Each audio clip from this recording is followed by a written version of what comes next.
Day 11. This one's about monkeys, I think. I'm on a new computer, so hopefully everything's working. So nice short input on this one.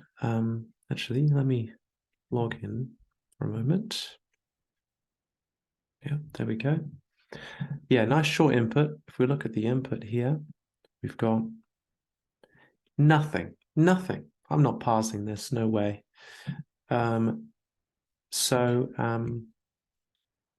Essentially, we've got a set of monkeys, and we go through every monkey and we perform some operations, and the monkeys have items and they can throw items to other monkeys. And I imagine them in a circle, but I suppose that's not actually essential. If we kind of look at this in Excalibur,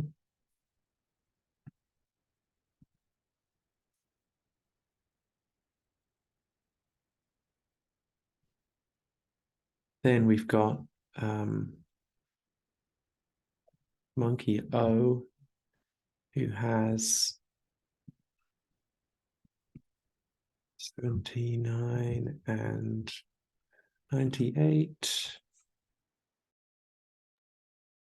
And this monkey has an operation. Well, actually, let's just put all the monkeys in. I won't populate them all fully just yet. Or will I? Actually, I think I might.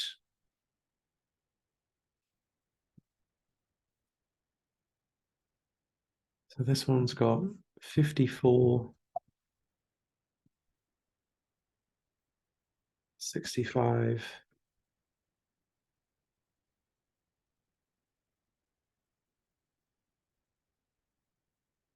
75, and 74.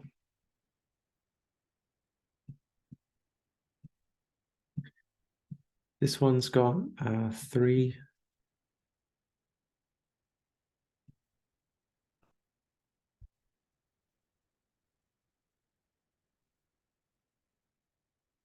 and this one's just got 1.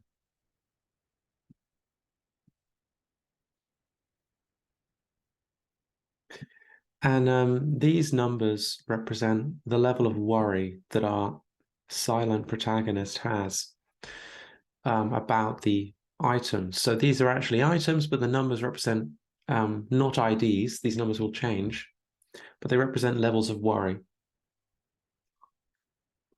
that we feel about this item. So one kind of early question is, can we model the items just as numbers, or should we model them as some sort of unique thing? And I suspect it's probably safer to model them as a unique thing, but of course it all costs programming time, and as we know, that's scarce for me. Anyway, so if we work through this, we start with 79 and 98. There's an operation that the monkey performs times 79 by 19 to get 1,501. And 98 by 19, 1862.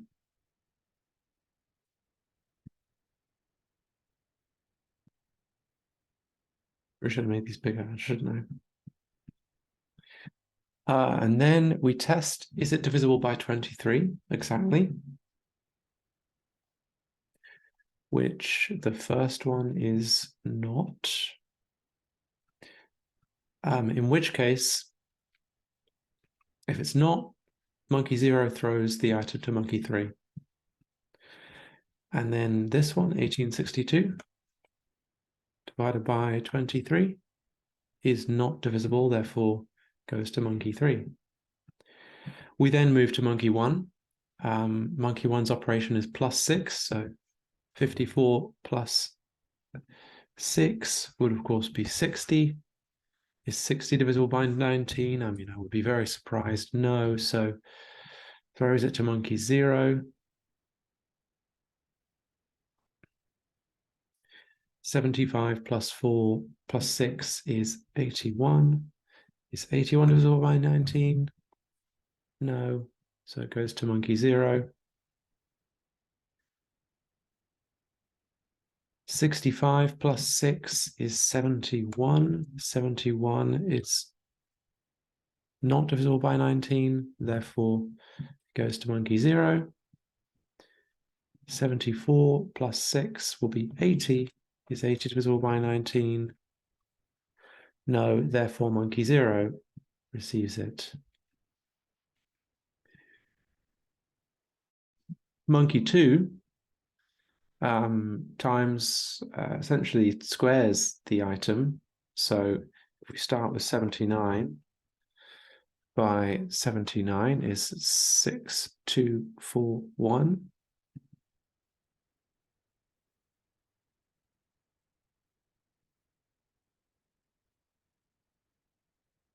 Is 6. I think we should probably go through them. I suppose it doesn't matter the order we do these things exactly, but 60 times 60 would be 3,600.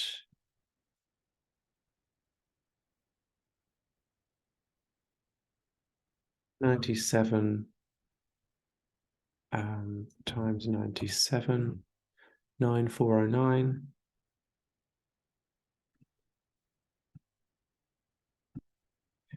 And then we check. Oh no, actually, I've missed a step. I've totally missed an entire step here. Let me roll all of this back. So there's a step that I've just missed. This is useful to catch.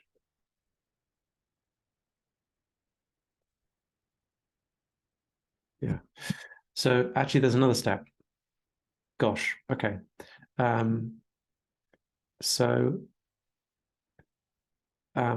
After the monkey's step, we divide by 3 and round down to the nearest integer.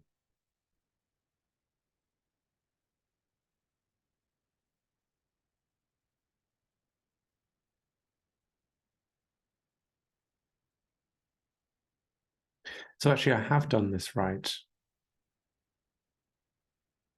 Gosh, I've still got a redo stack. Yes, I do.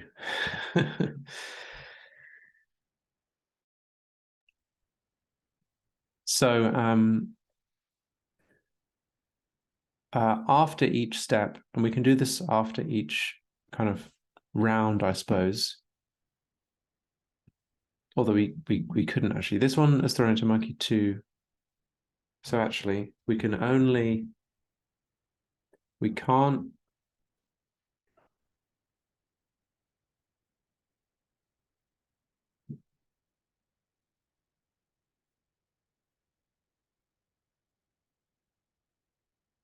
So monkey 0 is throwing everything to monkey 2 and monkey 3. So that's fine. Monkey 1's throwing everything to monkey 0. So that's fine. But when we get to monkey 2,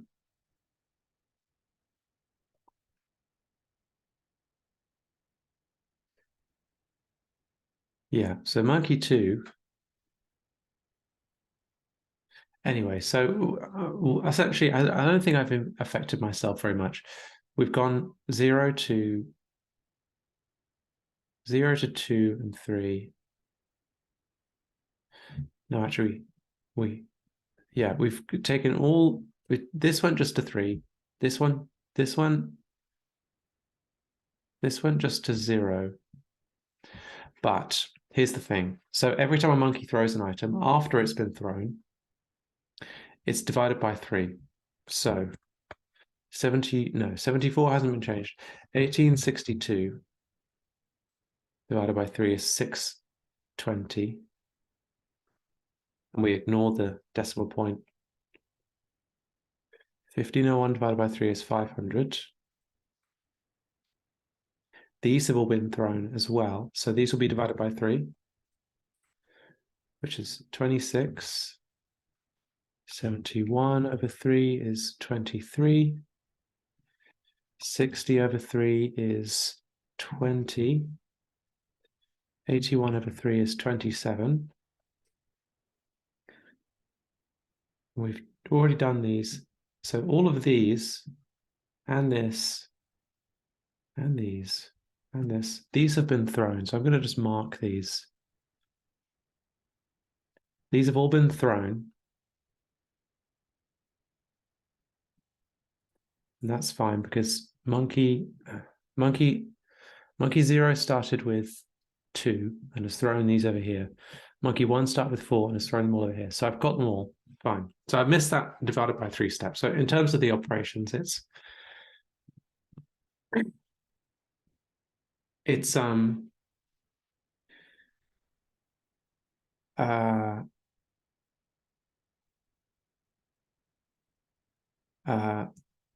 turn. So monkey turn.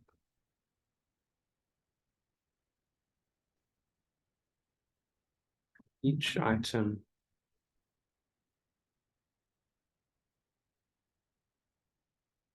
perform operation, test and throw, divide by 3.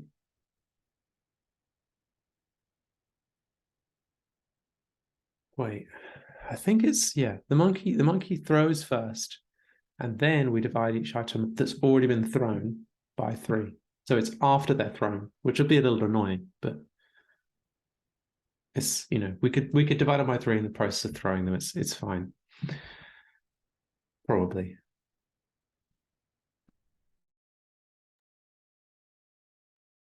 Anyway, so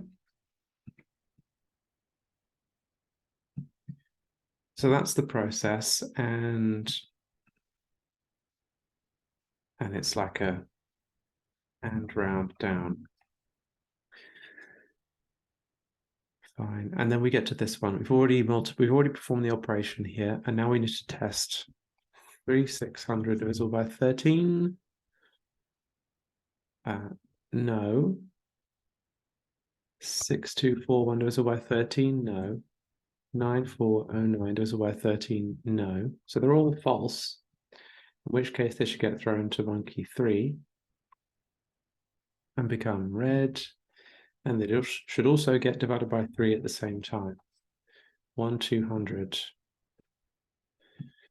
6241.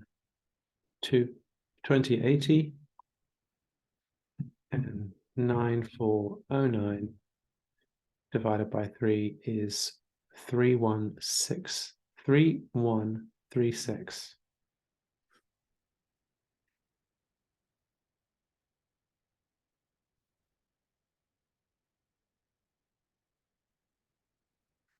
And in the process, we want to be preserving a count of the number of items that the monkey has inspected. And we can say that this monkey has inspected 2 so far.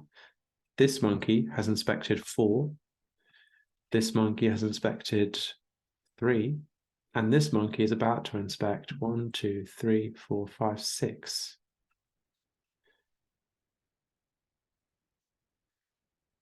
And our job is to find the 2 busiest monkeys, the 2 monkeys that have inspected the most items by the end of 20 rounds. So let's go through this one. So M3, monkey 3, starts 74. Oh, and they get added to the end. So actually that's is that important?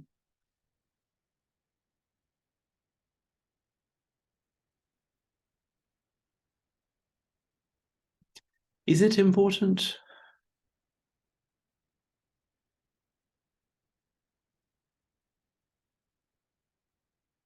Oh, actually,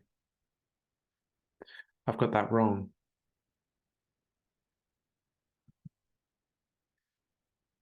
Oh, I did get it wrong. Okay. It's actually this order. But you get the idea, right?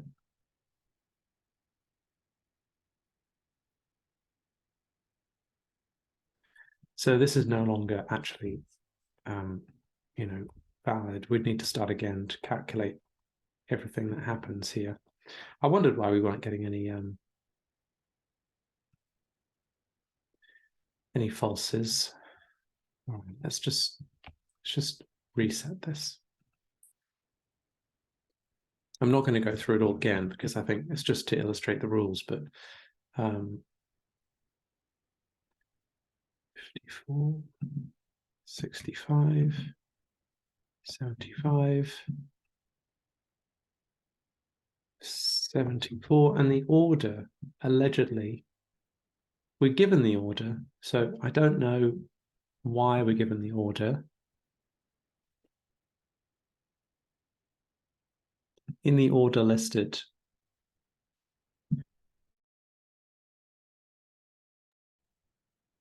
so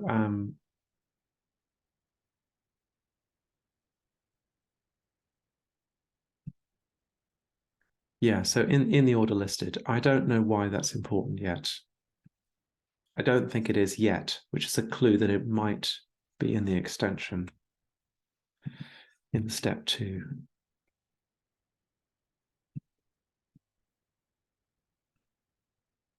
This one's 75. So to run through just one example of this, what we're actually supposed to do is, let's say, take 79, divide it by, times it by 19, at 19, divide it by 3,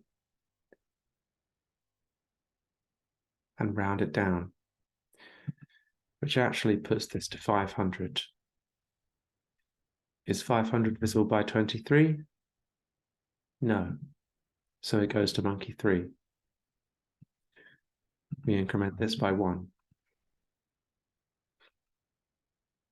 And these, oh gosh, what a nightmare.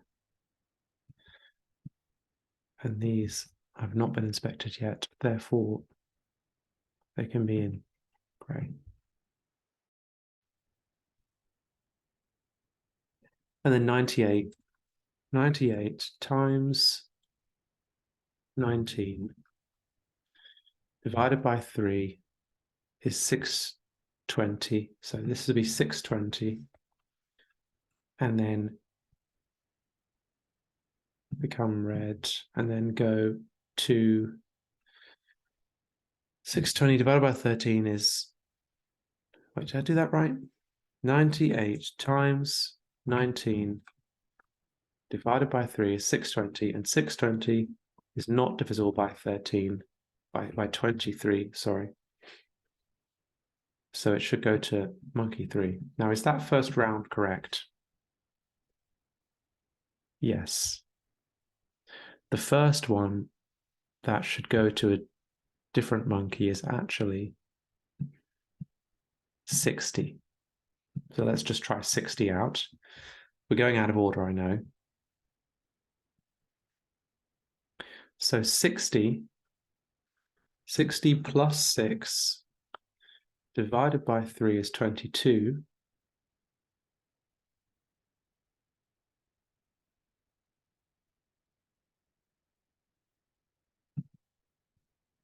Twenty-two is not divisible by 13.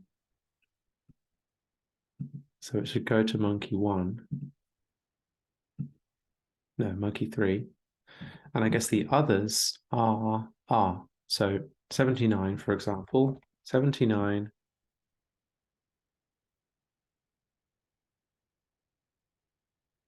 No, wait, I've got all this wrong. 22 times 22 divided by 3 is 161. So this should be 161. Is that divisible by 13? No. So 161 gets past 2 monkey. Let's see, that's not what I wanted. Gets past 2 monkey 3, because it's not divisible by 13. 79 times 79.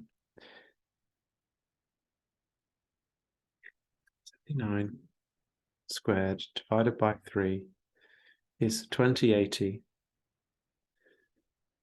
And is that divisible by 13? Yes, it is. 2080 is divisible by 13. In which case it gets thrown to monkey 1, which is this one, which we haven't processed. So this isn't exactly what would be here, but yeah. So yeah, 1200.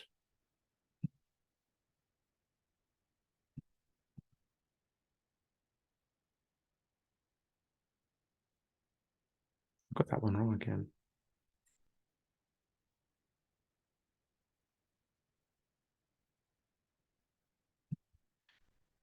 what was it, 22? No, 60. 60 times 60 divided by 3 is 1/200. 1/200 divided by 13. Anyway, so you get the idea. There's a lot of operations here. So, first problem, too many operations to keep in my head. So that's not good. That's going to be trouble. But in a sense, aside from there being a lot of operations, it's reasonably simple, right? It's just how do we keep them straight when programming them? That's probably the real challenge here. It's a challenge of execution.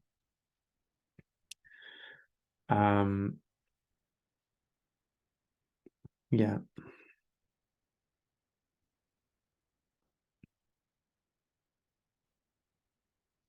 So thinking about my recent problems, I'm going to go further. I know I keep saying I'm going to go further. I will, but this is my thoughts so far. So there are a few issues. One, problem segmentation. In the process of writing a program of any sort of complexity, you're fighting a sort of battle between two things. Let's say program complexity and let's say mental limits. And by this I mean like essentially working memory in most cases, but probably not the only thing. And what you would like to do is as an agent, just write the program, but there's an error rate in what you write. It can be errors in the concept, it can be errors in the execution, you can just be typos, whatever it is. There's an error rate, and so you need to be engaged consistently in this process of modeling the program. And so you've got actually, I'm not sure this is quite the right model. Anyway, so you're modeling the program, and you've got an idea of what it should be, and you've got the idea of and you've got actually what it is, and your ability to model those two things must live for you to remain useful within your mental limits, or I can find a way to not mess this up. Must live within the mental limits.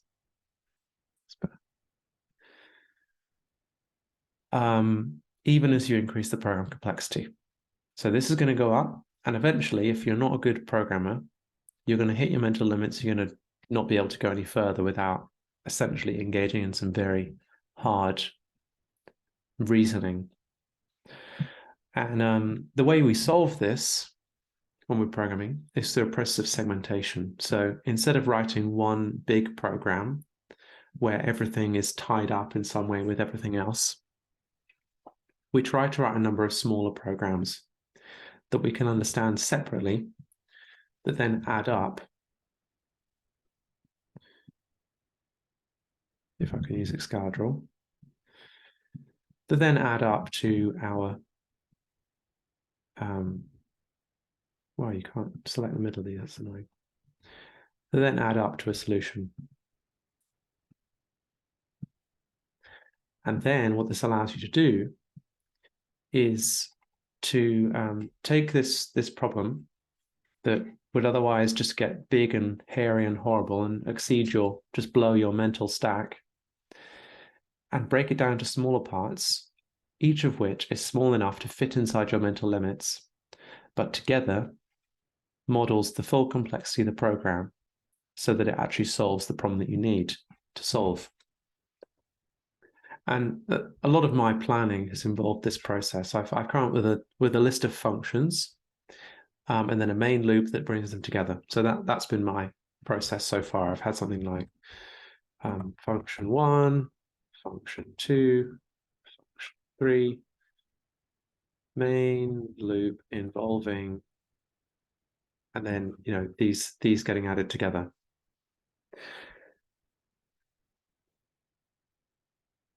So there have been a couple of problems with this approach. One apparent problem is that each segmentation increases programming time, or rather takes time to make. So each segmentation that I make takes some individual work to produce. And so this takes time. I don't think that this is actually as much of a problem as the next problem, which is, let's call this problem 1. Problem 2 is my main loop is getting too complex for my brain. So you'll notice these functions usually are fine, but when I bring them together, that's when I run into trouble, and I usually bring them together towards the end. And this is kind of, this is problematic, because at that point I've got very little time. I've already done quite a lot of stuff that I'm not sure if it's, maybe I'm worried that that's wrong. The integration process is taking quite a long time. It's causing me some trouble. So that's my first problem. My problem segmentation is not good enough. It needs to be better. It needs to be solving this set of constraints better. There's another problem. Can I remember what the second problem is? There's definitely a problem around visualization. When I do make mistakes, I want to be able to find them quite quickly. And visualization is a useful tool for that, but it also takes time and can be quite distracting. If I hadn't done the visualization in the last one, well, I wouldn't have been able to solve the bugs for sure, but I might not have even run into so many bugs. I might not have been under so much pressure. So I kind of need to improve my skill, my technique there. And I think there's just fine tuning is still an issue. Oh, actually, this is the one that I meant. Actually, this is the big second one, which I've just forgotten again. How irritating. Meaning. So when we're programming, we've got a common process like let's say we're looping over the number of instructions in a file, and so we've got instruction 3, which is move 3 to X or something like that. And in the process of this, we've then got to come up with some data to model this, so we can say maybe this is going to be 3. Or if you've got a hash, a dictionary or something like that, or a tuple, then we might have an index of 0, meaning the instruction, and an index of 1, meaning the argument. And so we end up with these sort of meaningless numbers or other things. And in a short time, I've got to maintain the mapping between the meaning and the number in my head, and I get that wrong frequently. So this is a problem. In the last challenge, it's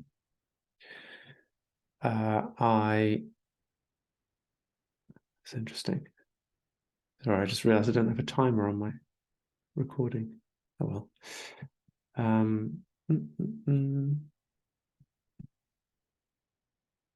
Anyway, it's not important right now. Yeah, I need to have fewer magic symbols and magic numbers in my code, because I'm going to get them wrong. I need to move them into the realm of type checking. And I can solve some of these problems in a similar way, I think. And I'm not going to go too far with this today. I need to experiment with the technique a bit more.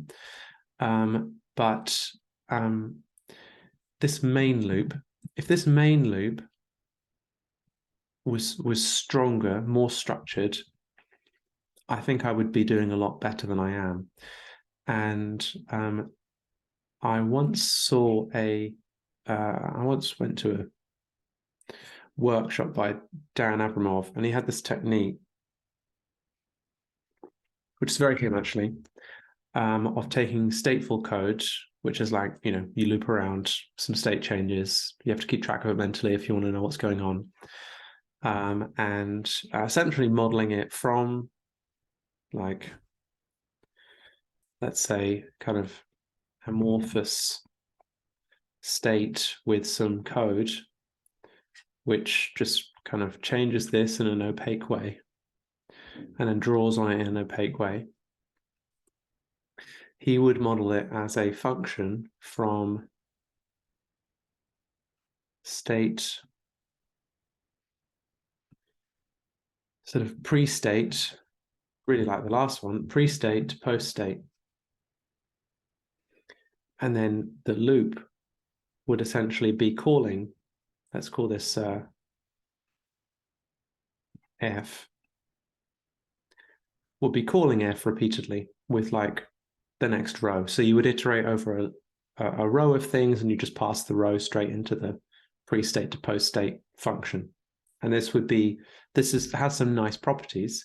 The nice property of it being kind of a pure function then, but doesn't have to be. If you want to be efficient about it, you can just modify the object that you get given. It's also got a nice feature that is more testable. So you could pass in a pre-state and test and assert on the post-state, whereas the kind of amorphous state version, which we'll call, let's say, ambient state, and this may be determined state, or let's say defined. I don't know. I'm not naming this, but ambient state and determined state, these two patterns, this one's quite hard to reason about, and this one is still a little bit challenging. It's not simple, especially if you've got a lot of state changes going on here, a lot of rules, but it's more tractable.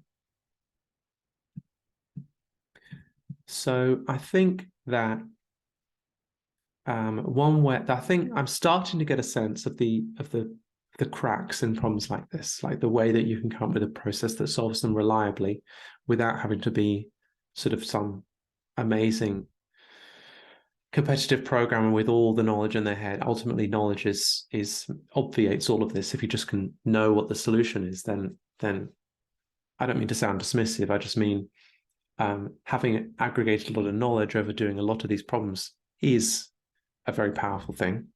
And that does make problems like this a lot easier because you're just more able to construct solutions.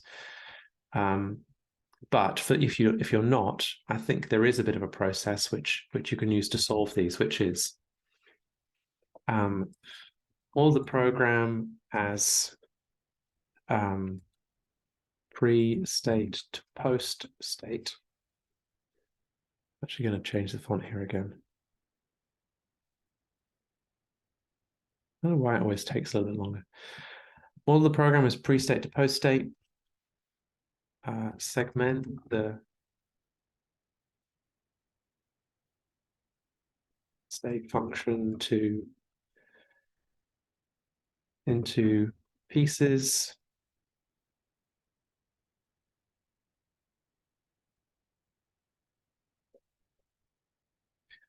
Define and drive out the pieces. Loop over the input and call the state function.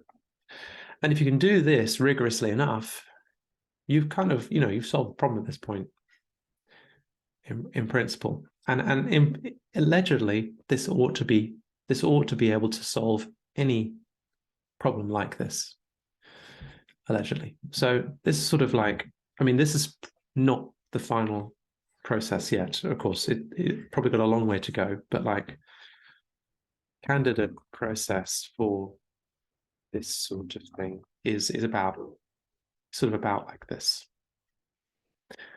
And I should say, I do believe these sorts of problems are not typical programming problems. Most of the normal rules of programming don't apply. There's no point in making this clean or readable, except to the extent that it makes it easier for you to work within your mental limits, because the code's going to be thrown away. You got the answer, you throw it away. That's it. So you don't need to think about a lot of the usual rules. So if you're watching this and you're one of my students, then don't take this as an example of how to do programming well in a professional context, because while these ideas are interesting, they're not the same thing as professional engineering work. Anyway, so back to the problem.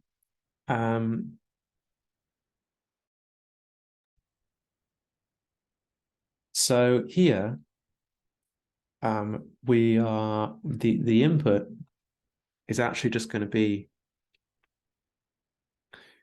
the sort of round number. So that's the sequence we're iterating over. So let's start to break this up.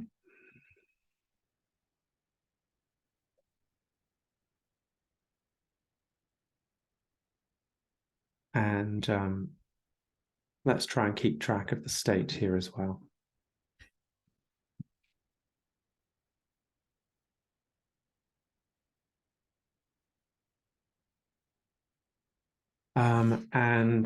We can say that we need to keep track of the round number. And for each of this, we're going to go through each monkey.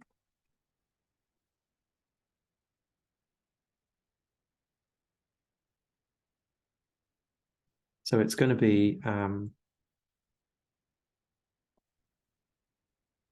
one or more of these, which we'll model with a kind of, I don't know, maybe something like this. Horrible arrowhead. I hate that. Yeah, let's say that. Actually, let me move it over here. That's going to be easier to work with. Oh gosh, no. We need to keep track of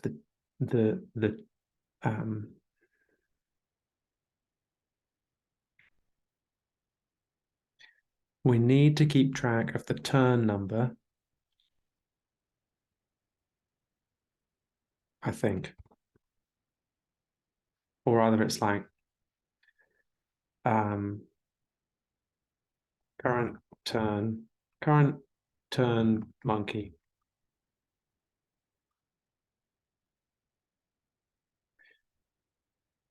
We're going to need to keep track of also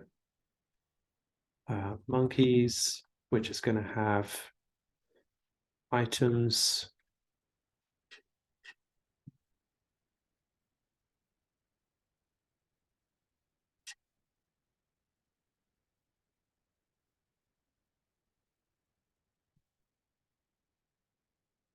I think just items. Oh, operation, which is not really state, but it kind of is. Let's put it in there anyway. And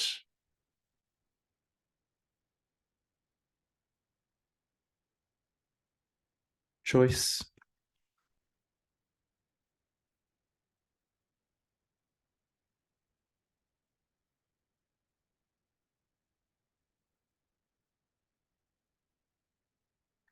It's going to be a function.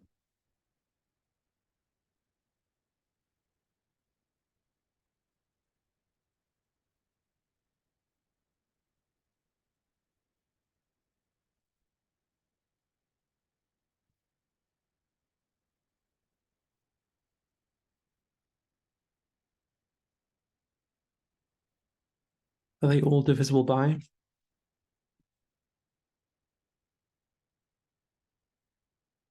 Yes, they are. I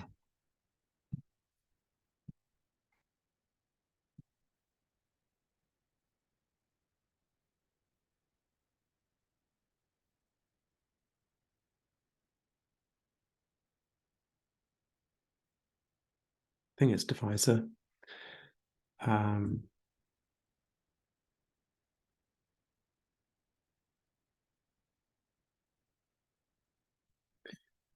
I think we can just model it as a function. That's easy enough. Yeah, so then at each turn, we're going to need to call, and these will be normal arrowheads again. We're going to need to call, we're going to need to perform a few operations. So we're going to need to, well, we're going to need to go actually via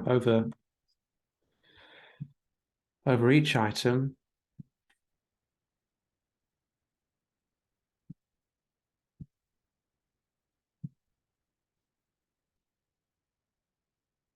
And we're going to need to, for each item,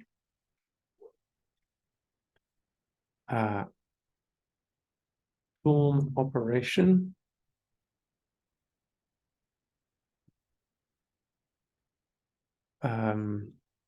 divide by 3 and round down.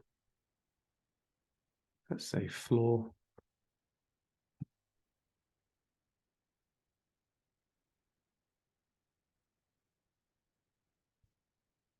And we're going to need to test and throw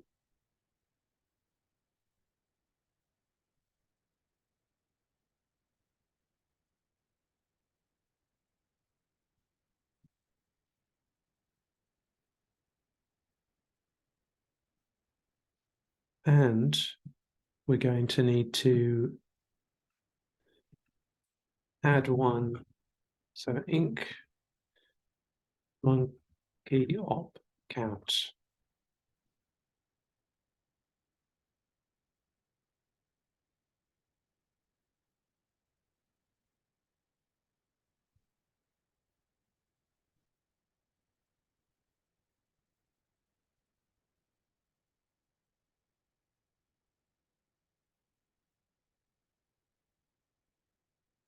And for visibility purposes, we're going to want to log.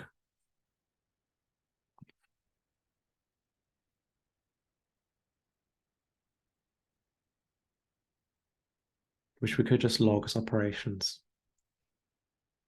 Then we'll just log each one, log in each one for today. Let's see how it turns out.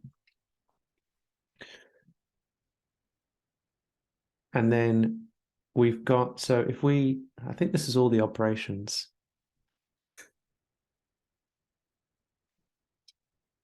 And then to produce this, we need some functions. We need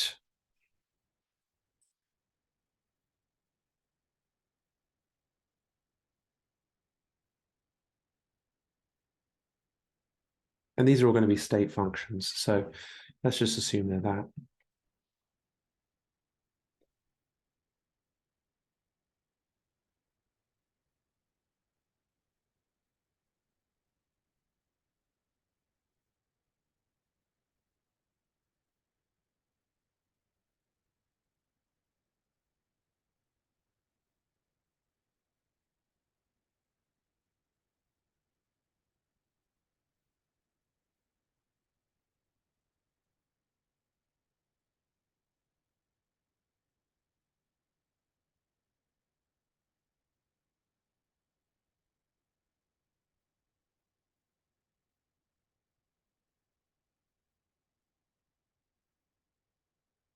And actually, at the end of this, we're going to need to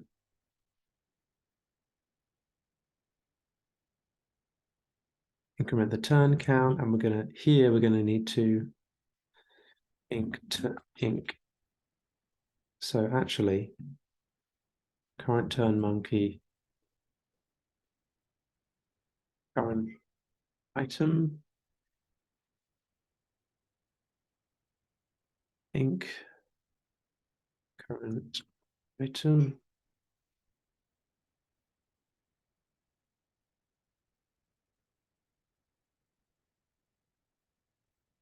This gets slightly messy here, doesn't it?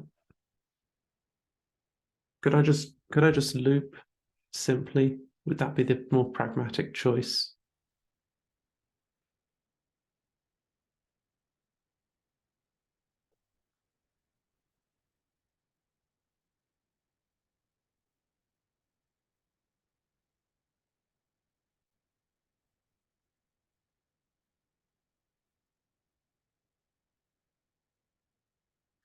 This is like a continuation, right? That's what this is.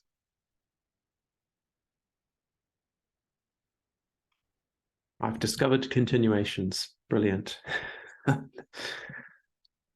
What a mistake. Okay, so let me think about this. There is a way of avoiding doing that. None of the monkeys throw to themselves, do they? That would be really awful.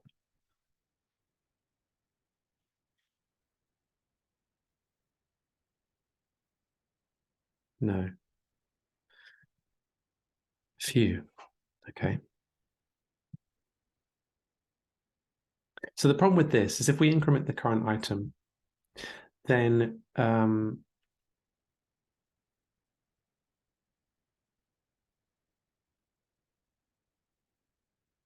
no, I think let's have each thing that loops responsible for its own loop state.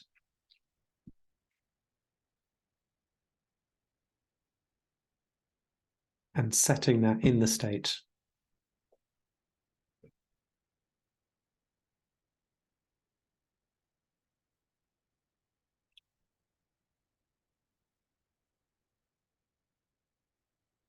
Because each one will need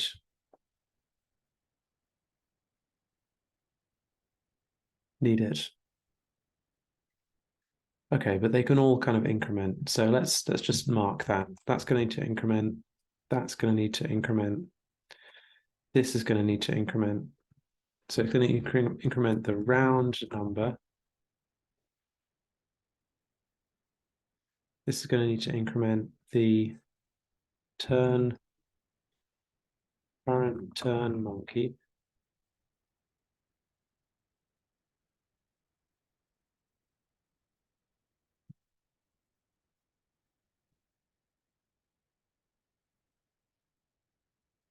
Sorry, got a flying around my head. And then this will need to increment current item.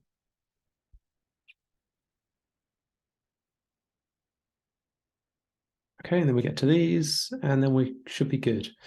So in terms of a plan of action, I mean, I have no idea if it's going to help or even make things worse.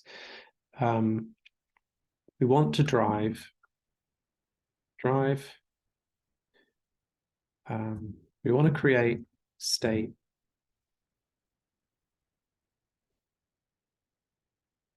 class, which is just going to be a just setters and getters, I think, but type checked. So I don't make the same mistakes as yesterday. Form operation, divide by 3 and floor for test and throw. If drive process item 6 drive process monkey turn 7 drive process round, and then I'm going to need to put in the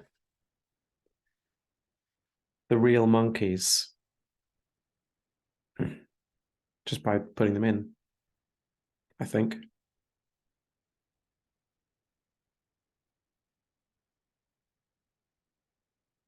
As the initial state.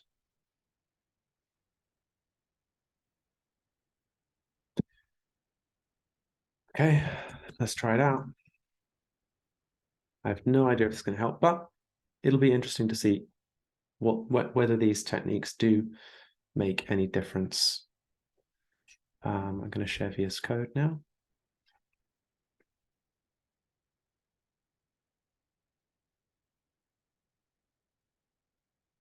We get the trial.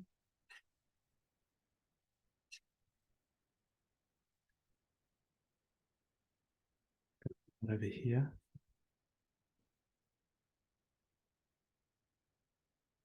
And then I'll get the input as well. I won't be passing it, but I'm going to have it here just when I need it.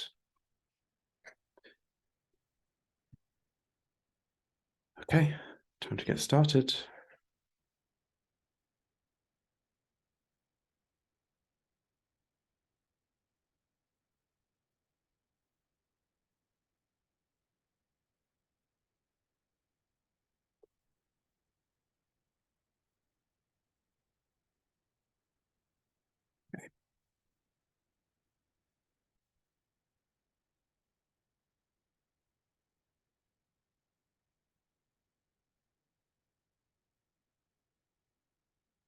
And the state is going to be round number current turn monkey item monkeys. Will I try and model out monkeys as well? Yes. Oops.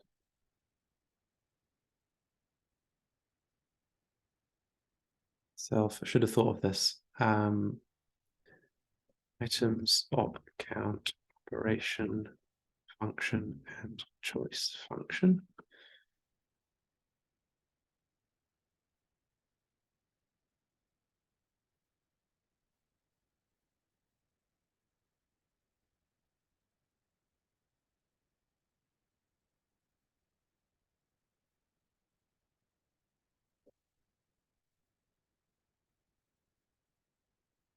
Okay, and let's put these in as well.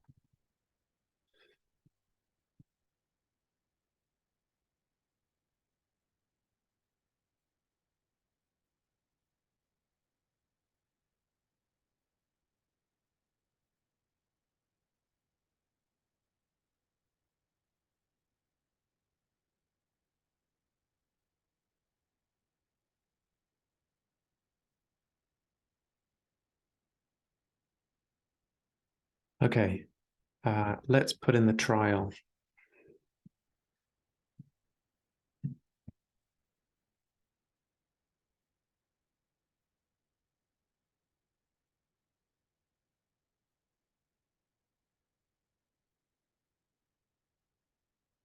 We start from 1.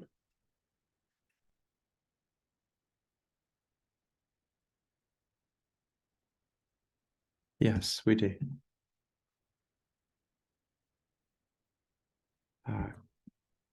Turn monkey. Monkey, come on. Monkey has, okay, so monkey 0. Operation equals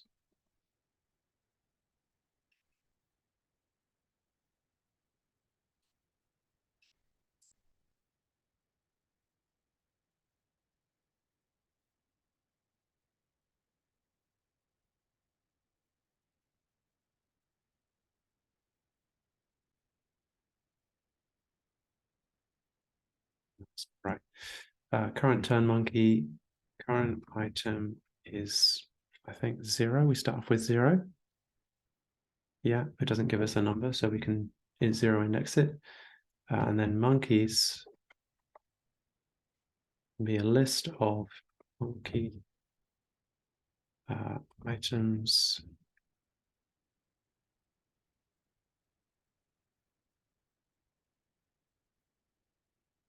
'79, item 90, 98.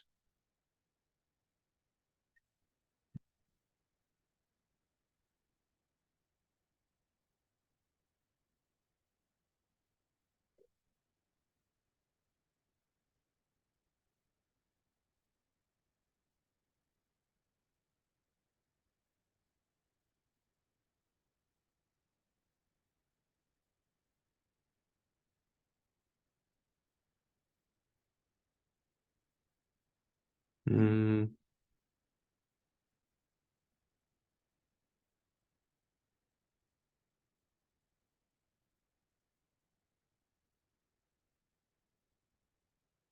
okay. False. Okay.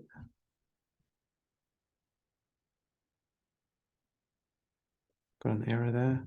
Fine. Okay, not closed. Fine. I'll close them. I'll close them later. Okay, and then we've got another one here, which is 54, 65, 75, and 74. We plus 6. We divisible by 19, 2 or 0.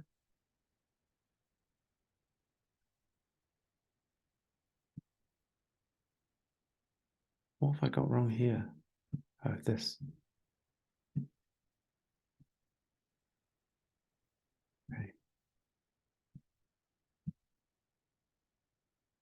Don't know what's wrong here. The parameter named operation. All right, fine.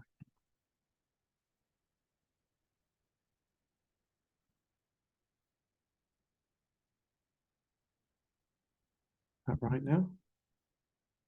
Hop count choice function.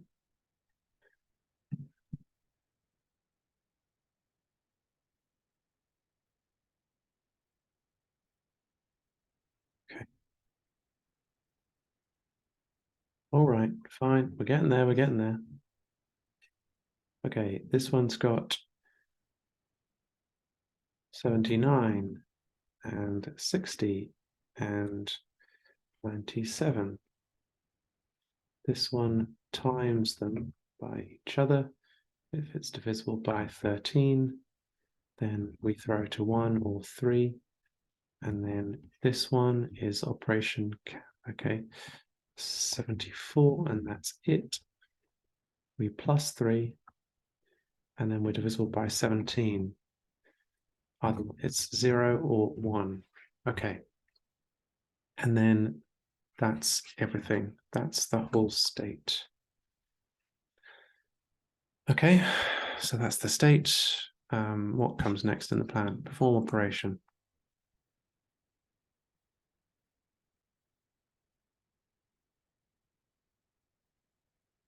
We do that? No, don't get fancy here. Not the time. Okay, perform operation. So this one goes to, it gets the state items, no, monkeys. It wants to get the state current turn monkey. Can we call this a game state? Just to get some validation here. Yes, great. We get the current turn monkey, and then the current state current, what is it? Autocomplete might help, mightn't it? I should turn that back on. I turn it off for my students, but current item, and then what we want to set it to is, so this is the current monkey, or current item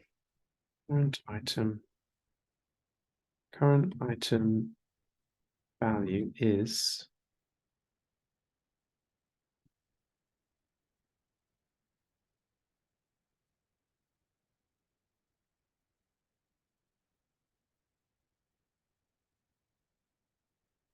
current monkey operation function with the current item's value. Okay, that should work. Let's test it out.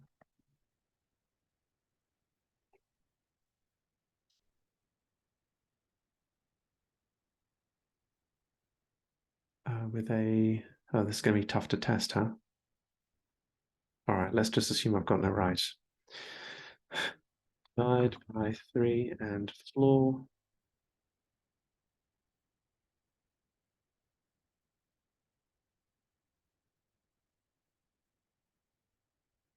Okay, this one is going to be divided by 3. And do we have floor in Python? Or is it math.floor?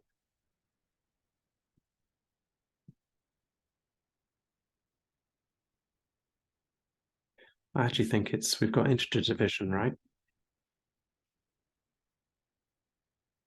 Let me check that out. Editor area, great. Okay, great. Okay, test and throw.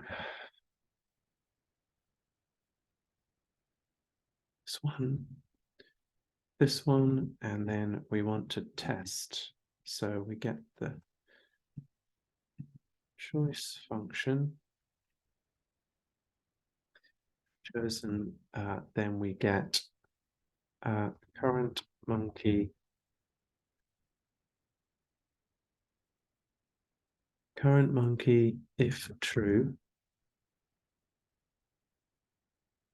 And we take the item out of the current monkey, we move it to the other one. So we want to get state monkeys if true. And we want to append current item, and we want to remove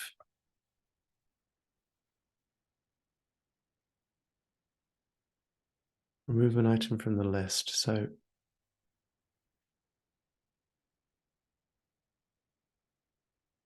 okay. And so we want to get the current monkey items. Why is that allowed? Are we not getting any type checking? Okay, fine. That's troubling.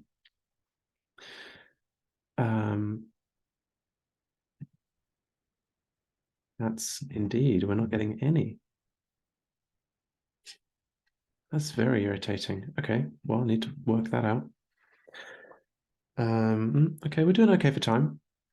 Current monkey items remove, current item, and then else we essentially do actually this here and then this, have it if false. And let's call this if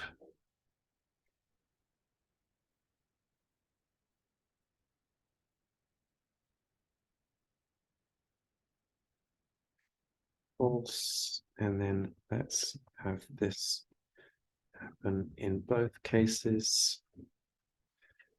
Okay.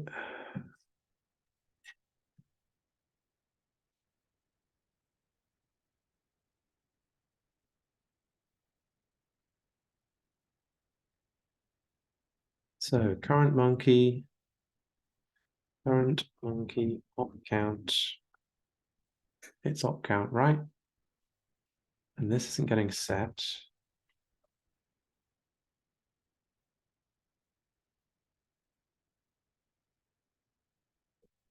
Troubling how we're not getting any type checking here. I'm surprised.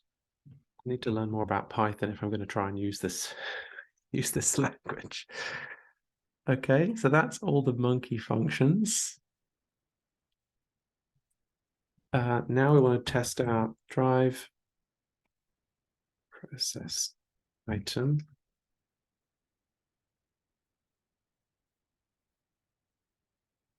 So to process an item, we essentially call, do we?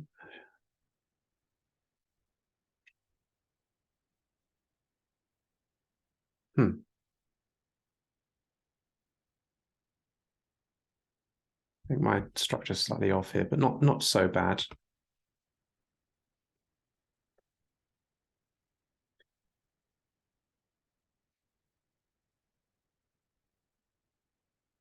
Okay, test and throw.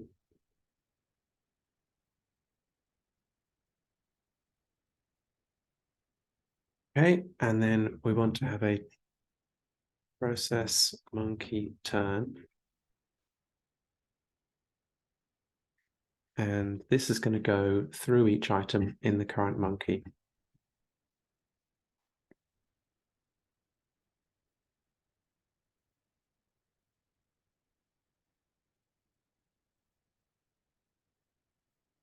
Line of this.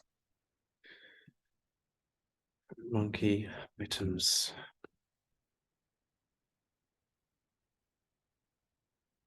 What is it? Item index, and then we're going to call process item in the state with the state,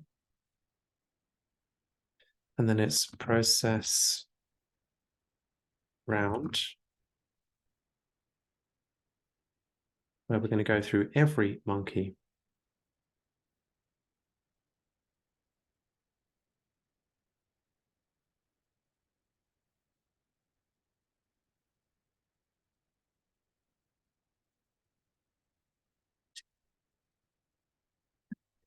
Turn monkey. Current turn monkey. Current turn monkey. Current turn monkey. I've said that too many times. Current turn monkey is index, and then we process monkey turn with the state. And then we increment the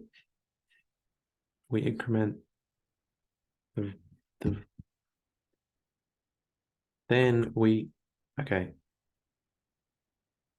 process basically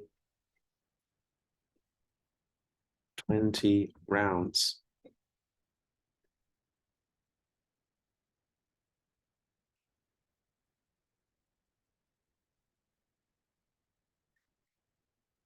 So let me get this right.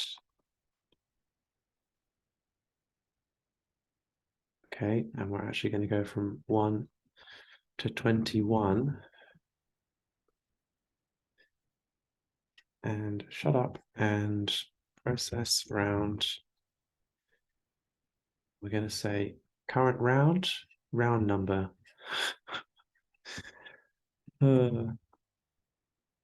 Make life hard for yourself, Kay. Okay, and then we're done, allegedly. So I can't help but notice I've not run any trial state. I've not run anything yet. So I'm probably going to have loads of errors here. So don't freak out if I do. Print trial state, and then the monkey with the most opcodes we want.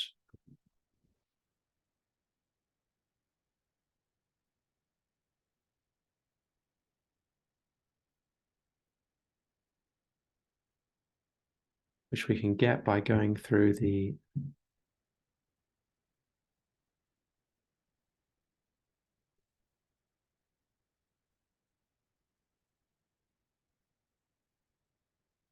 it is op count, right?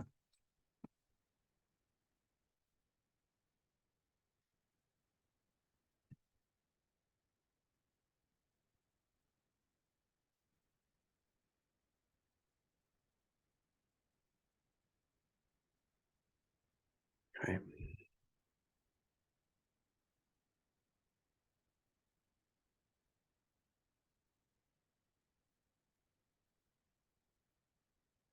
Error. Yeah. If facile.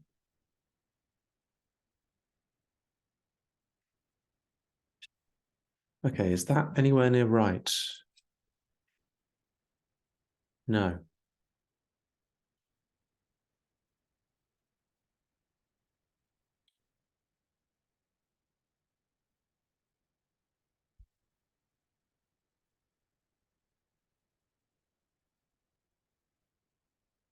We should be in the hundreds.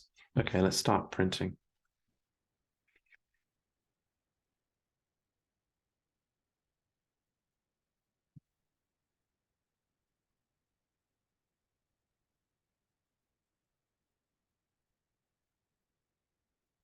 The number of times each monkey inspects items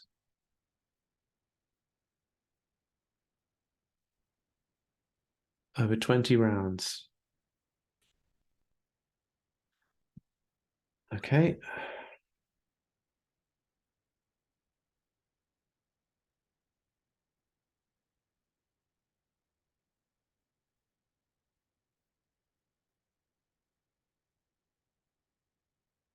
Oh, 1, 2, 3. Oh, 1, 2, 3. Yeah, okay, that's fine. Now,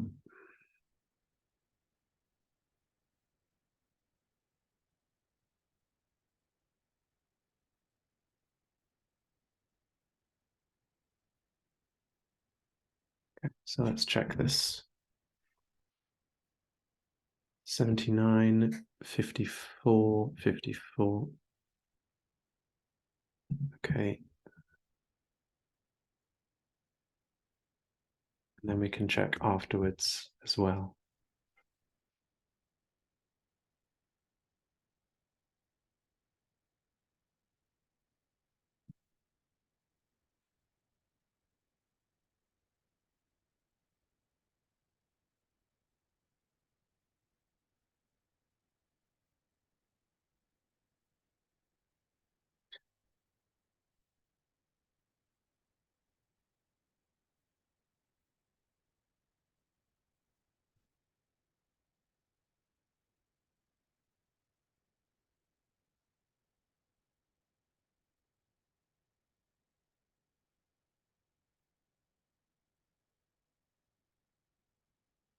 Okay. 15, okay. 79 to 1501 divided by 3 and floored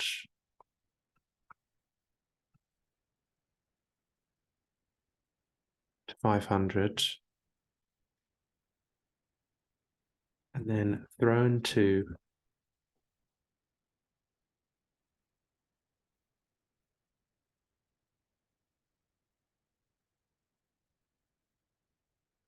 okay, so it's thrown to 3.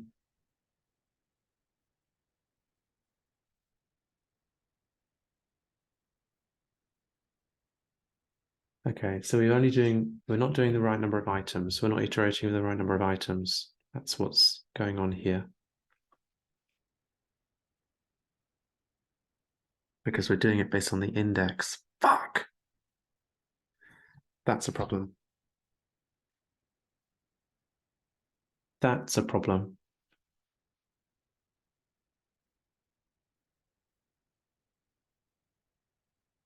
But it's fine because we can get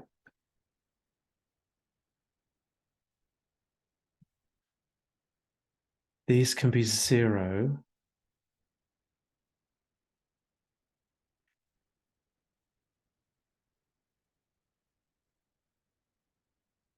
These could be 0. We're not moving the monkeys, we're moving the items, remember?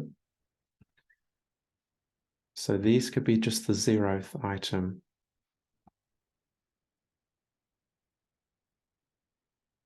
But we've still got the same problem. Why is it moving on too soon?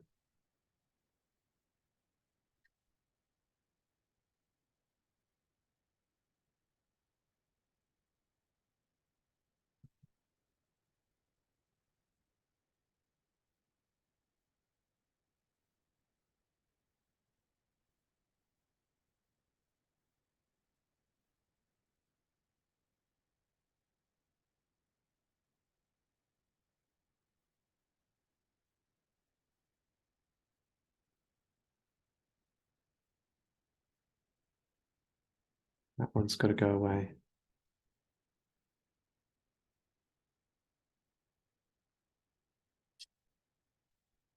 Oh, actually, we're not changing the current item anyway. But in any case, it wouldn't have helped.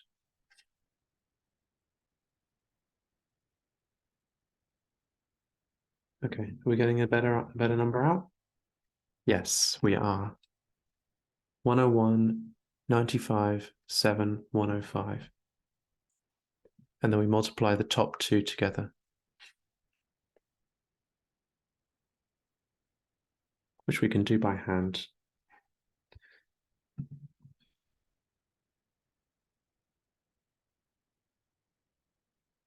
101 by 105.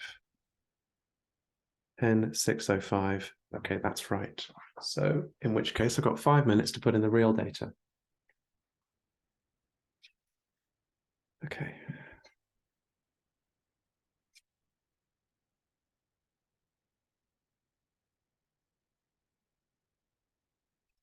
Round number, current turn monkey, current item. Okay, so the monkeys are holding these. Probably have done this the last time. Okay, this item. This one times by 7, divisible by 5, gets to 0. If true, throw 1 and 6. Let me just create a blank of this so that I don't end up messing up and making a silly mistake that costs me the session. Okay, 1, yeah, okay. Come on, no time for messing around.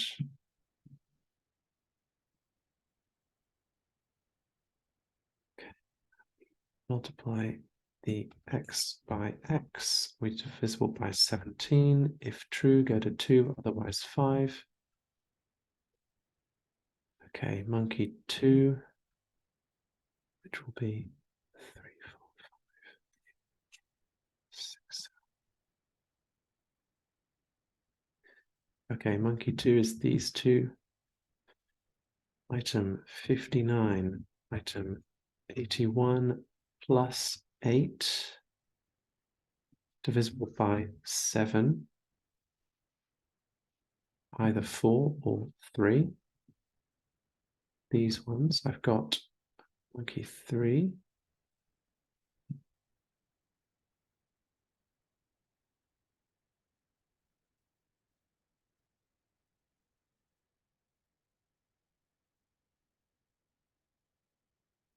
and this one is plus 4, divisible by 13. It's 0 and 7. These ones,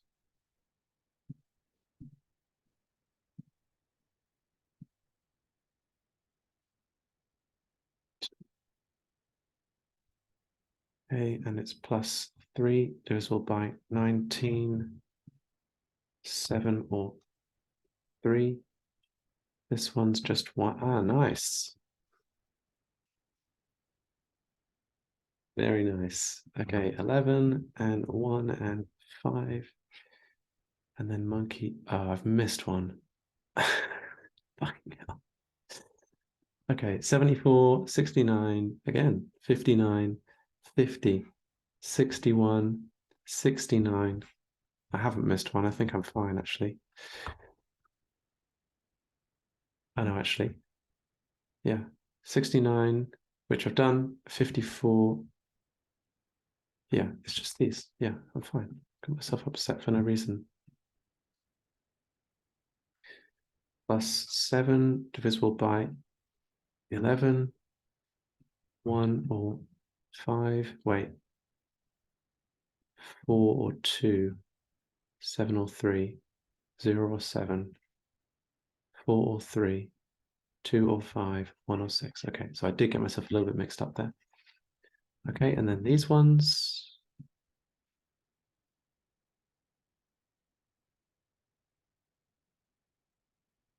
Hey Siri, how much time left? The timer has about 1 minute and 9 seconds left.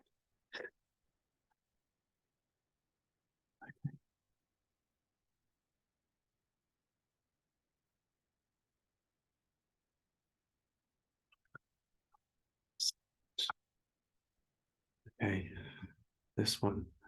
Oh, fuck. Okay, what's this actually? Divisible by 2 times 3, 0 or 6. Yeah. Okay, this has got to be right. 2, 3, 4 times 240, 5, 6, 160. 5, 6, 160. Let me share this alternative screen for the win.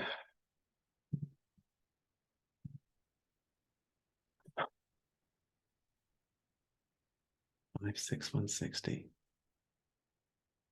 Got it wrong. 5, 6, 160. Another fail. What have I gotten wrong in the input? Times 3. Okay, that's it.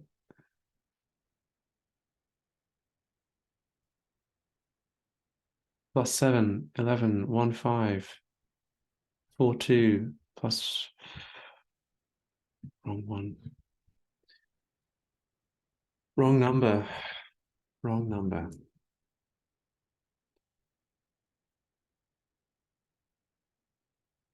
5, 6, 8, 70.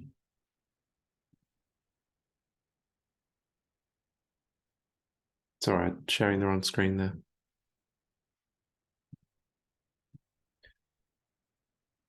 Yeah, I just got one of the numbers wrong.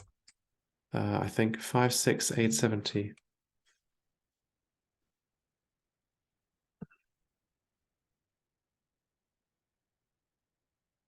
Still, again, wrong. Let me switch back to my code. Plus 5. This one's wrong. 4, 2.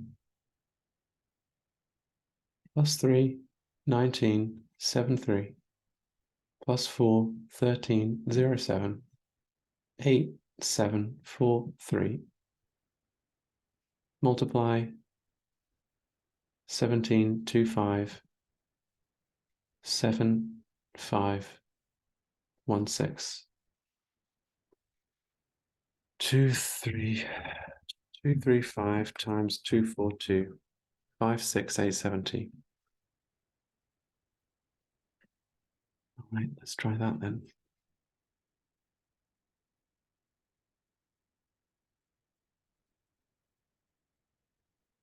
Still wrong.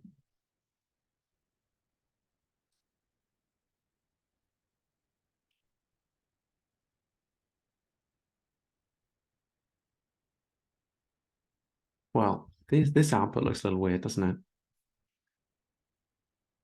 Well, actually, no, it doesn't look weird at all. Okay, let me double check. Let me triple check. 74, 64, 74, 63, 53 times 7 divisible by 5, 1, 6. 69, 99, 95, 62 multiplied by itself, 17, 2, 5. 5981 plus 8 divisible by 7, 4 or 3.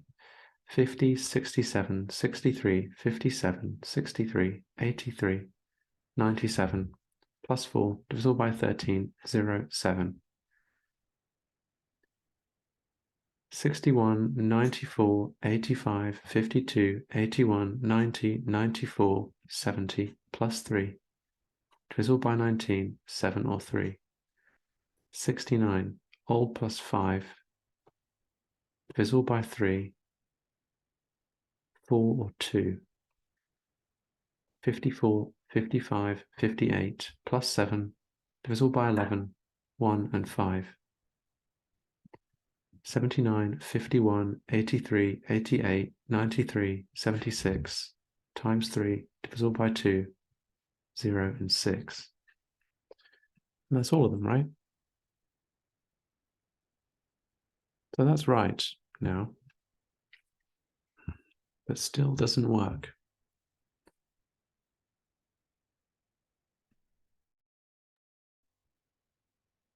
So there's a mistake somewhere in the code.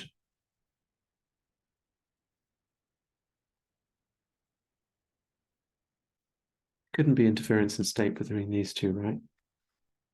235, 242. That is right, isn't it? Let me just mega check this.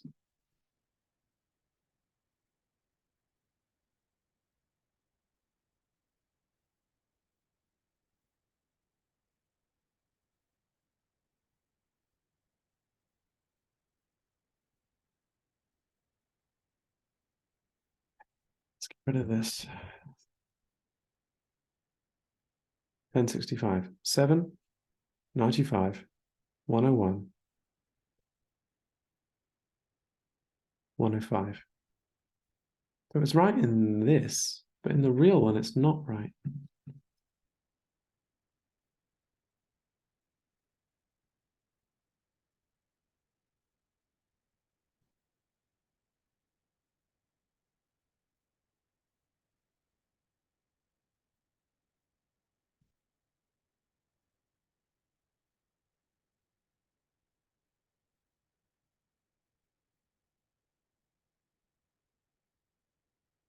Wait, that's not right. I didn't put in that number. 231, 234. It's changed. Wait, do these interfere with each other? 54054. 54054. No, I just can't. When did it change to be the... Oh, I don't know. That is 231 times 234. 54054. Let me check that.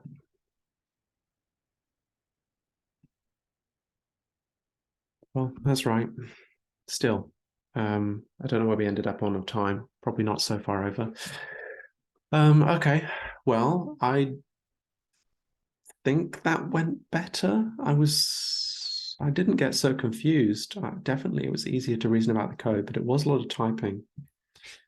And the type checking would have saved time if I'd gotten it to work. So let's call this kind of a win. Well, not a win, it's a loss, it's a fail. But let's call it like, okay, this process is bearing some fruit, so we can stick with it. Let's try part 2. You're worried you might not, sorry, I've been showing my wrong screen again. You're worried you might not ever get your items back. So worried, in fact, that your relief that a monkey's inspection didn't damage an item no longer causes your worry level to be divided by 3. Unfortunately, that relief was all it was that was keeping your worry levels from reaching ridiculous levels. You'll need to find another way to keep your worry levels manageable. At this rate, you might be putting up with these monkeys for a very long time, possibly 10,000 rounds. With these new rules, you can still figure out the monkey business after 10,000 rounds using the same example above. After 10,000 rounds, the 2 most active monkeys inspected items 52166 and yeah, okay. Worry levels are no longer divided by 3 after each time the item is inspected. You'll need to find another way to keep your worries levels manageable. Starting again from the initial state of your puzzle input, what is the level of monkey business after 10,000 rounds? Worry levels.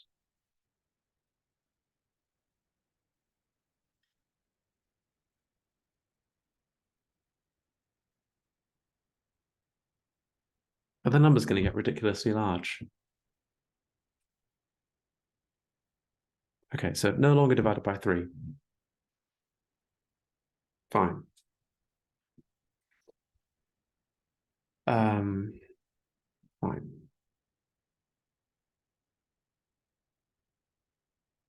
So we're probably going to end up with some big integers here, right? And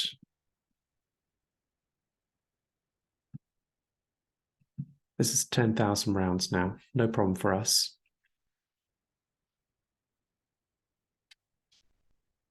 So worst case, best case, we're fine. Let's figure out what the Python integer size is.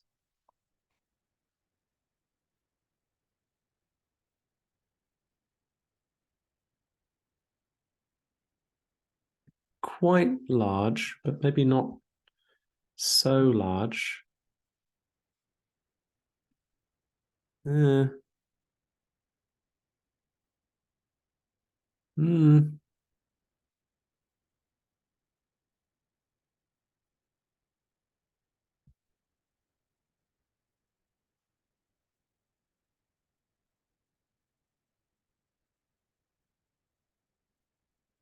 Okay, no longer a limit to integer size. Well, that's handy. Okay, so in principle, we just got to change a little bit around. So I think we can freehand this one. Save us some time. Come on, come on. There we go. Gosh, okay, shh, go away. So to get to part 2,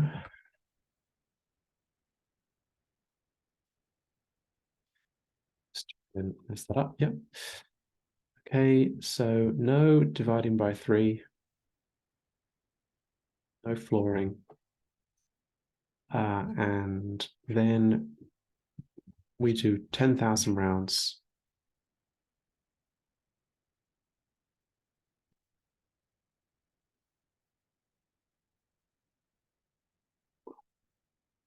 Whatever. It is 10,000, right? Yeah. Okay. Oh, yeah. Part 2. Yeah, they get pretty big, don't they?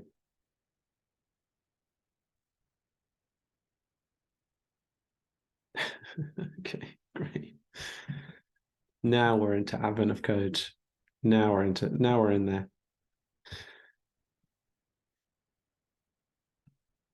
Now we know. We're still logging too much.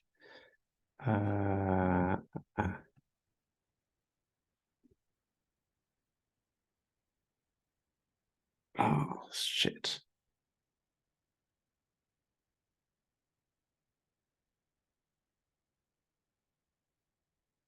I see.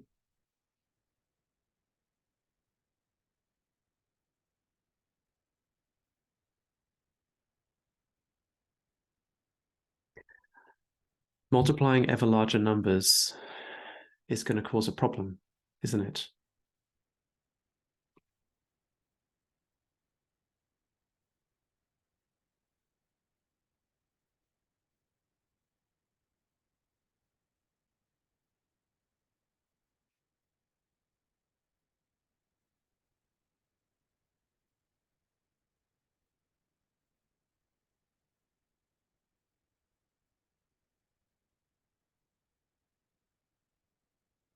Okay.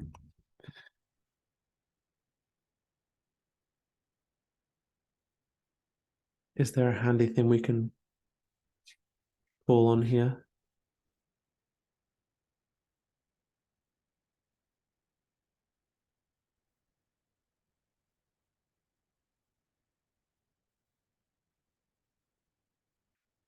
Or is it the divisible by? What's actually taking the time here?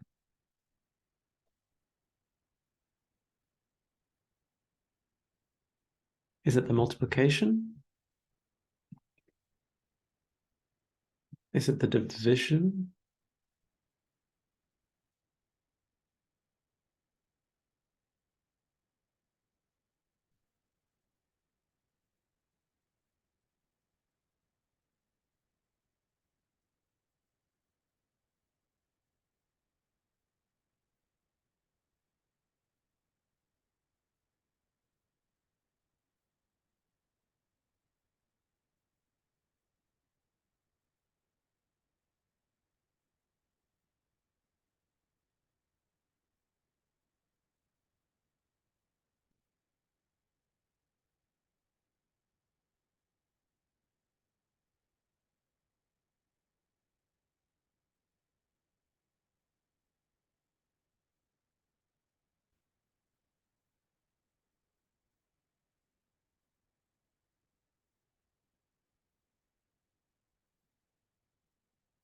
Yeah, it's the operation.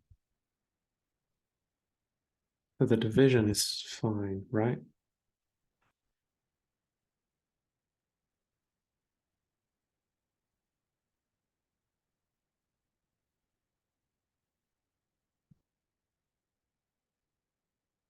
Yeah, it's the operation.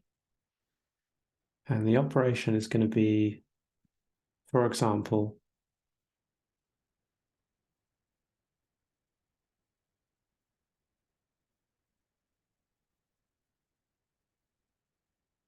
is it just the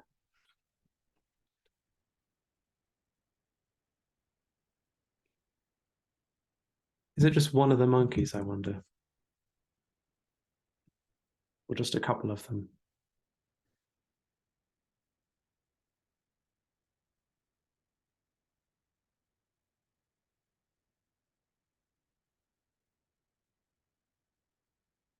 X times 90? No.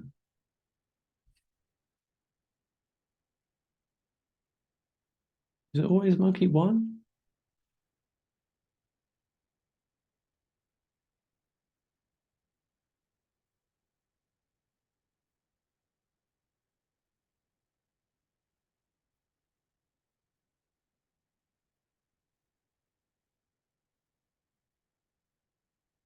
It's always monkey one.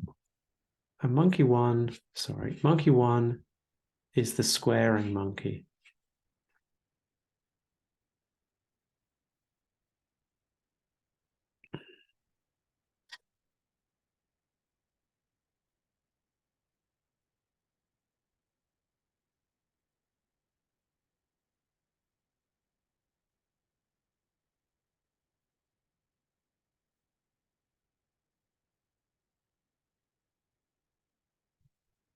Okay, we got some mathematics to do.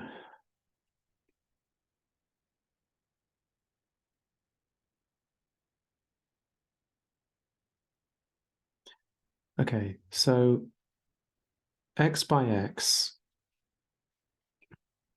in principle, if something's divisible by 5,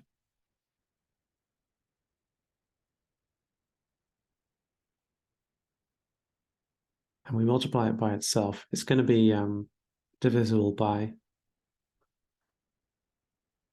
5 again. So the divisibleness of a number after squaring it shouldn't change, right? Because the factors are the same. And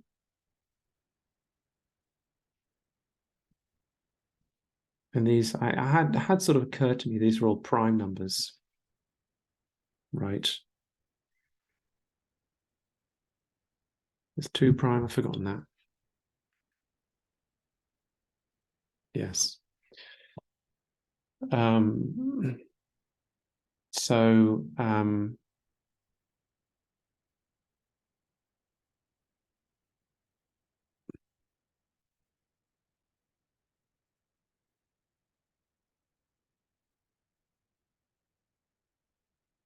but the problem is these additions.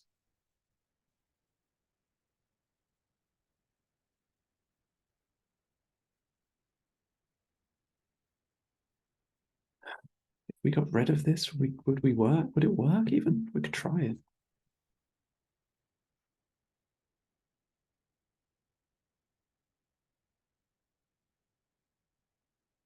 How far are we getting? Okay, we're getting there.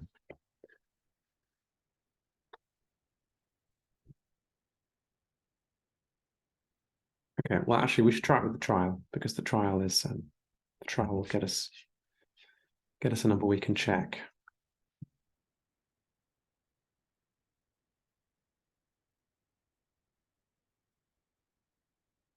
This, we need to get rid of this.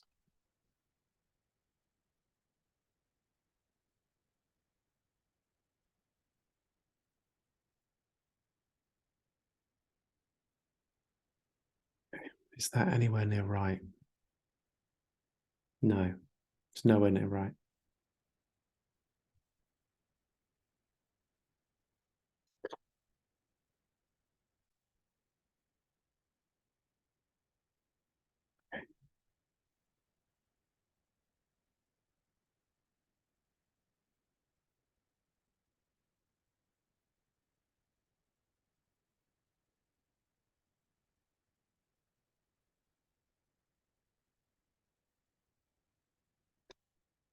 I don't know the mathematics to do this, I don't think.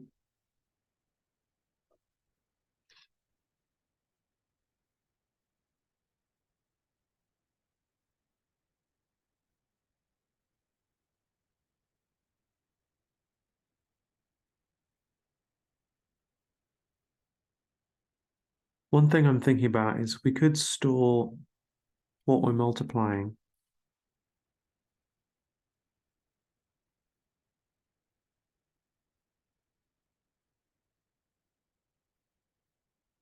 in some way.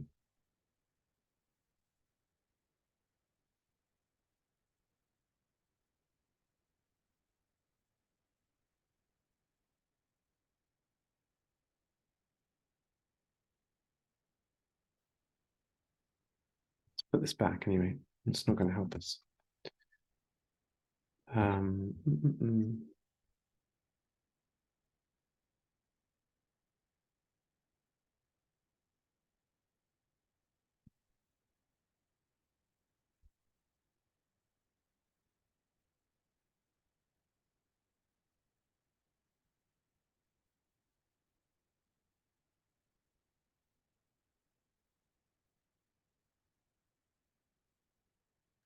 Okay, so here's an idea. We could divide it.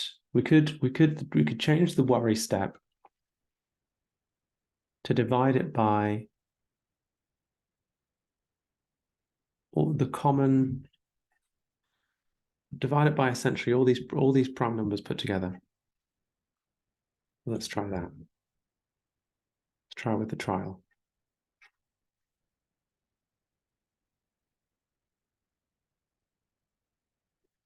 We can do it by repurposing the. Did I get rid of that function?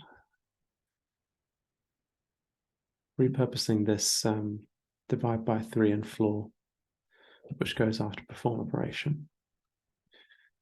Put that back.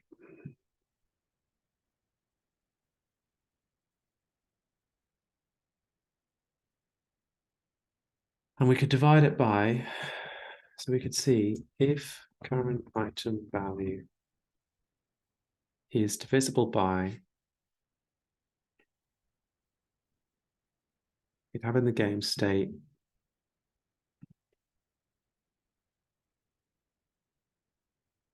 I don't know if that's the right term, but let's say we've got a common factor equals common factor, and then we can have a common factor which is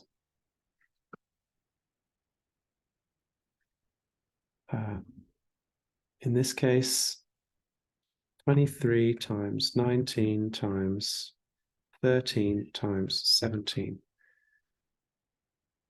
There's 4 numbers: 23, 19, 13, 17. 96577.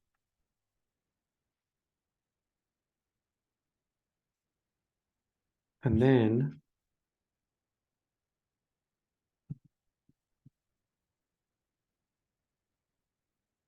if it's divisible by it, then we can divide it by it.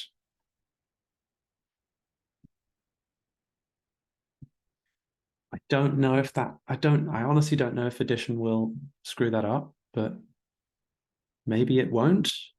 I think it, in theory, it shouldn't.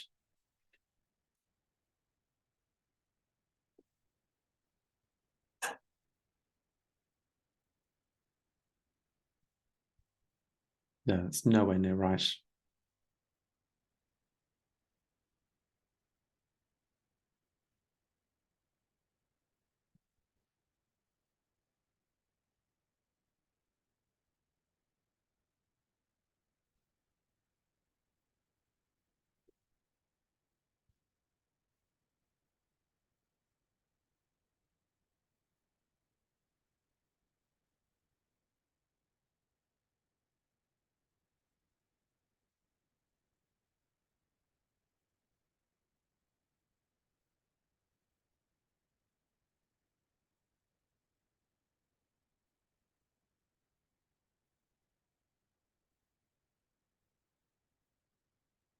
Oh,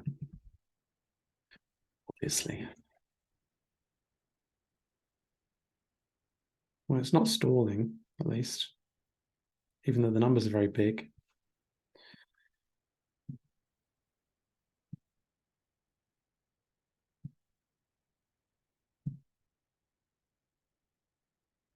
Stop printing so much.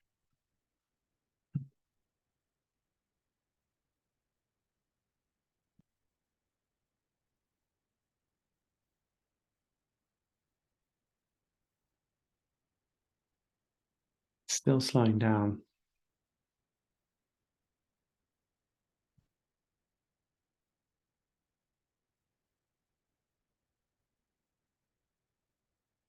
A little less, but it's still slowing down.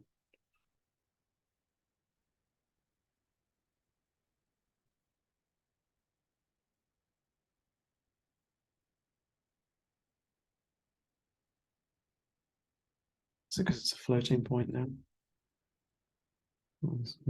No.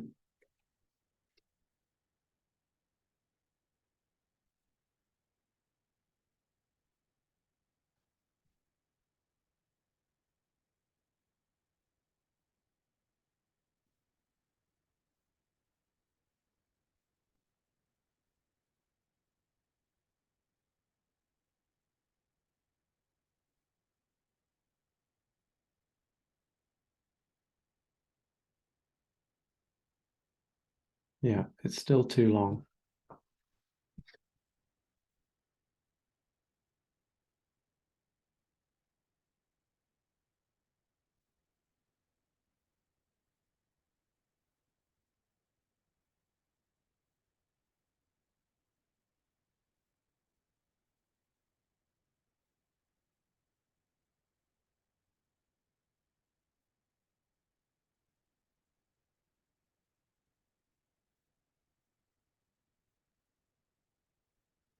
Yeah, we're not going to get there at this rate. Could it be any of them, maybe?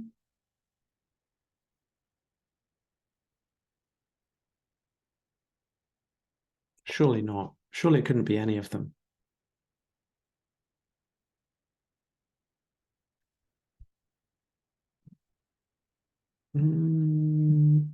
Let's try it. 23, 19, 13, 17.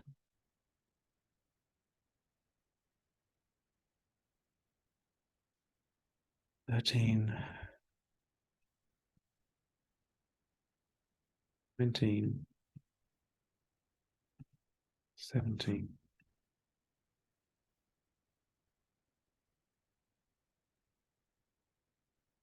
No.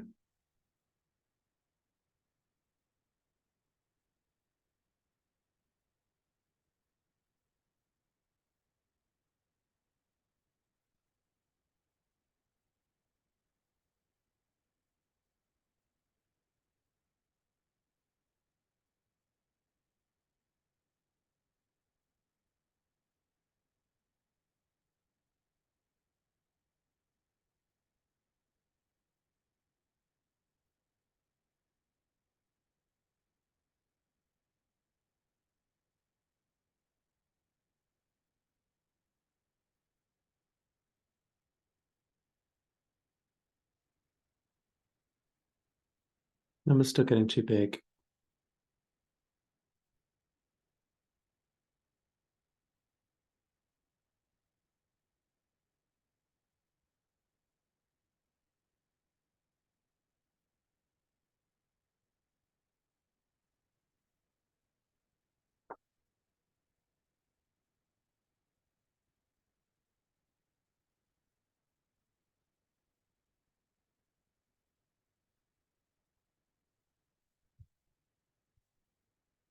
Wait,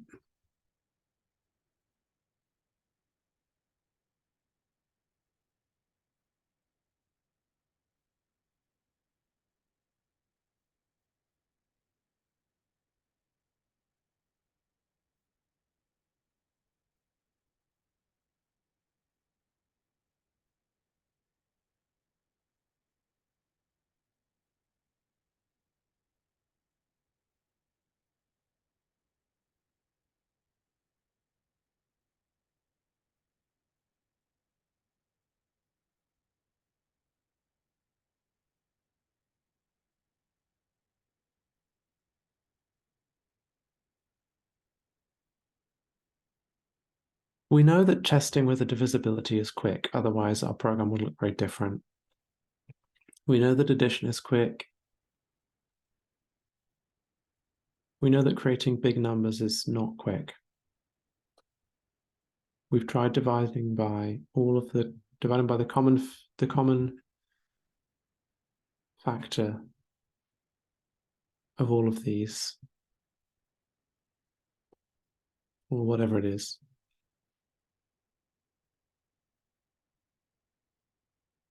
So in theory, it really should be possible to not need to multiply this out so far.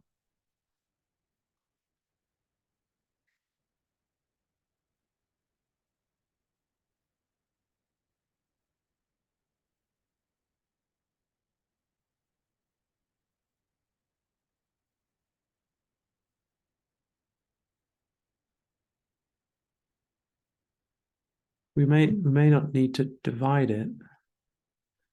Could we subtract the common factor?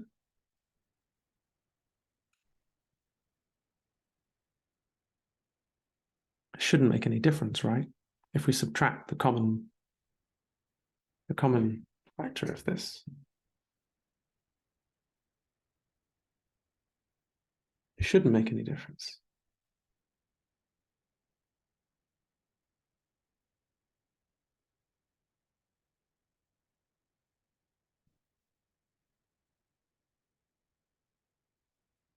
The divisibility.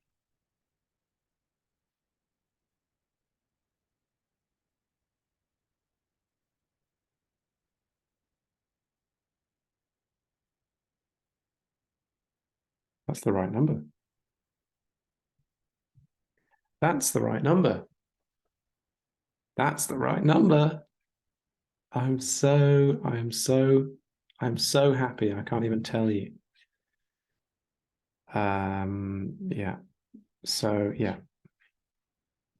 We add this and we make this 5 times 17 times 7 times 13 times 19 times 3 times 11 times 2, which is pretty big. Let me check that again. 5 times 17 times 7 times 13 times 19 times 3 times 11 times 2. 9,699, 690.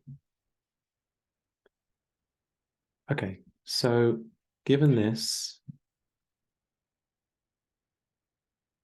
let's not print all this nonsense again.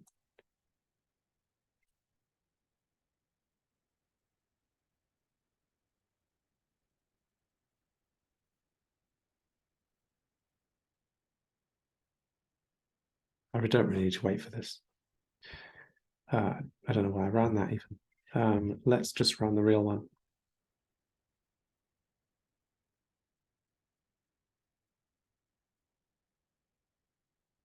That's slow now.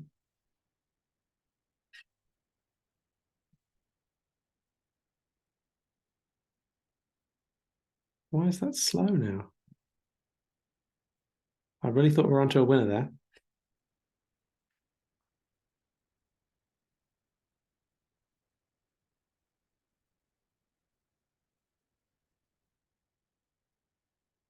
What's going on here? Is this still getting big? No. What's taking the time?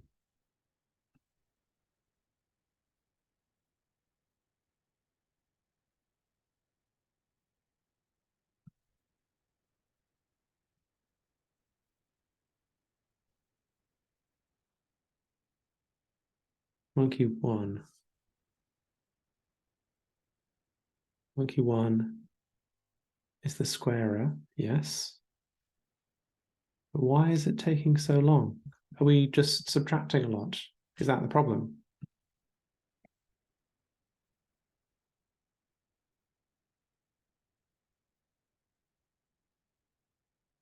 Yes, we are. How do we reduce this?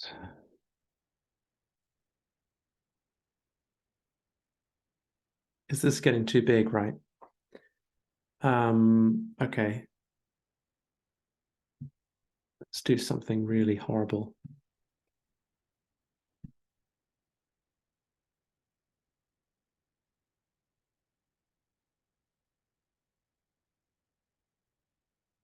We get to round 40. Okay, that's not helping at all.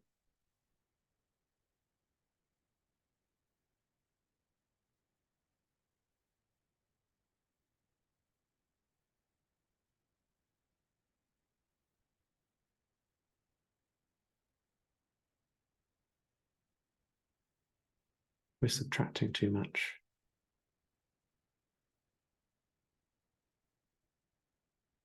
Surely this should make it easier.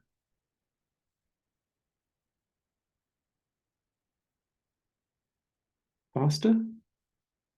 Ish.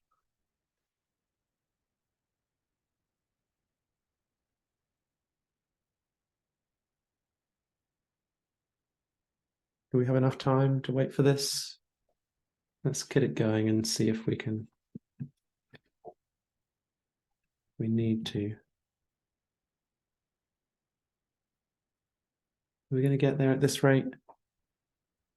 I think we might just about.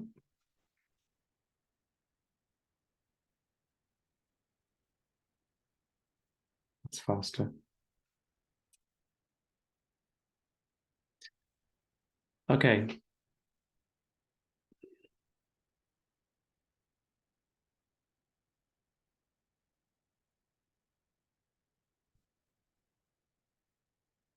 I'm sure there's a nicer way of doing that. Okay. Is this the right number? Yes. And in the time as well. 3:14 left. 3:14 left, if I can unblur. All right, that was another day of, well, a more successful day than yesterday. We can say that. And some interesting ideas. Definitely some stuff to be learned from this approach that I think did work quite well, but I wasn't super familiar with it. I think one of the things that messed me up was I was manually translating this, and I probably should have found a better way to do that.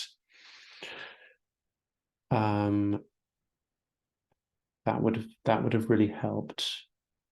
I'm not sure if coding it out would have helped, but not making the mistakes it would have helped, let's say.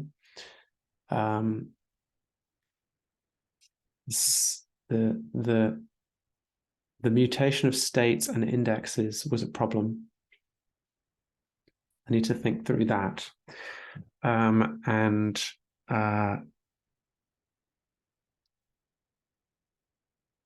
Yeah, mutation of states and indexes is horrible. So that was bad. The mistakes were the thing that cost me again. But I could make more time for mistakes potentially earlier on. So I think some good ideas. We're starting to get mathematical, and that is challenging for me because I don't have those solutions under my fingers. But okay. All right. See you tomorrow.